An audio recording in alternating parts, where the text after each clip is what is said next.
Salam sejahtera Malaysia, terima kasih kerana menonton video-video dalam channel ini. Sebelum kita mula, jangan lupa untuk tekan tombol subscribe, share, like, dan komen.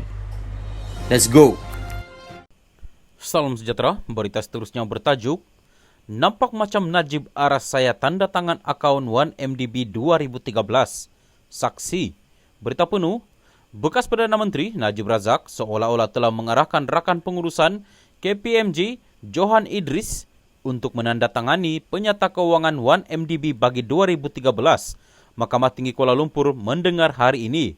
Saksi pendakwaan ke-14 itu memberi keterangan di Mahkamah Tinggi Kuala Lumpur mengenai tanggapannya terhadap permintaan Najib semasa mesyuarat di kediaman bekas Menteri Keuangan itu di Jalan Langgak, Duta Kuala Lumpur pada 15 Disember 2013.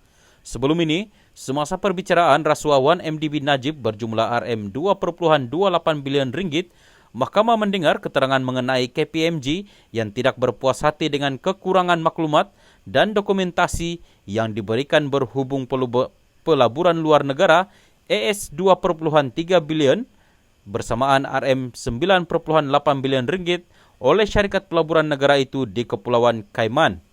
Disebabkan dakwaan pengurusan 1MDB keengganan atau ketidakupayaan untuk menyediakan dokumentasi dan maklumat yang mencukupi mengenai pelaburan luar negara, firma pengauditan antarabangsa itu kemudian mendesak untuk bertemu Najib di rumahnya. Johan hadir semasa mesyuarat itu.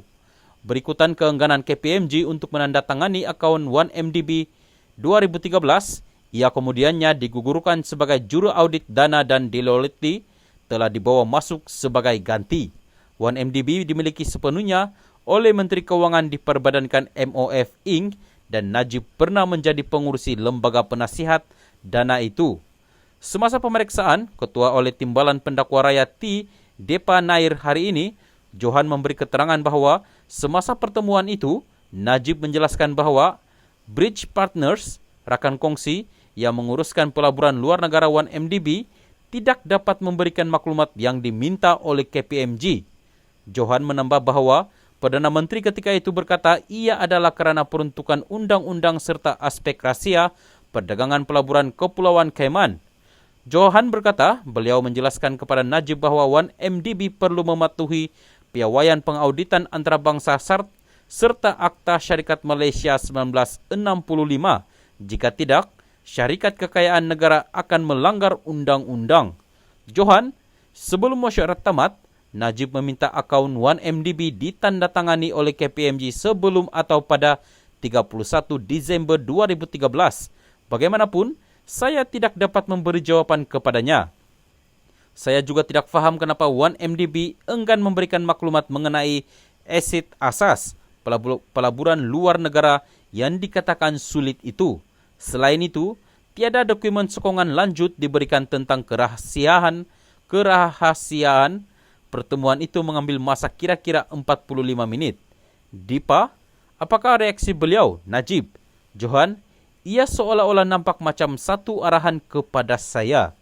Saksi itu juga mengesahkan bahawa KPMG kemudiannya menerima surat daripada 1MDB bertarik 31 Disember 2013 yang memaklumkannya mengenai penamatan perkhidmatannya sebagai juru audit.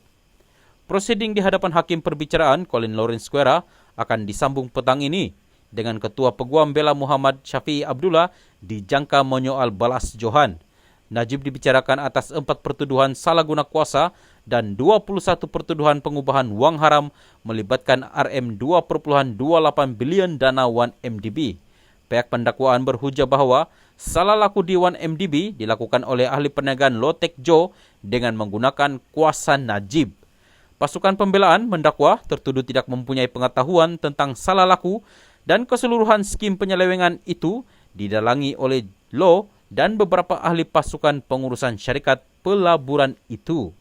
Nantikan berita seterusnya selepas ini.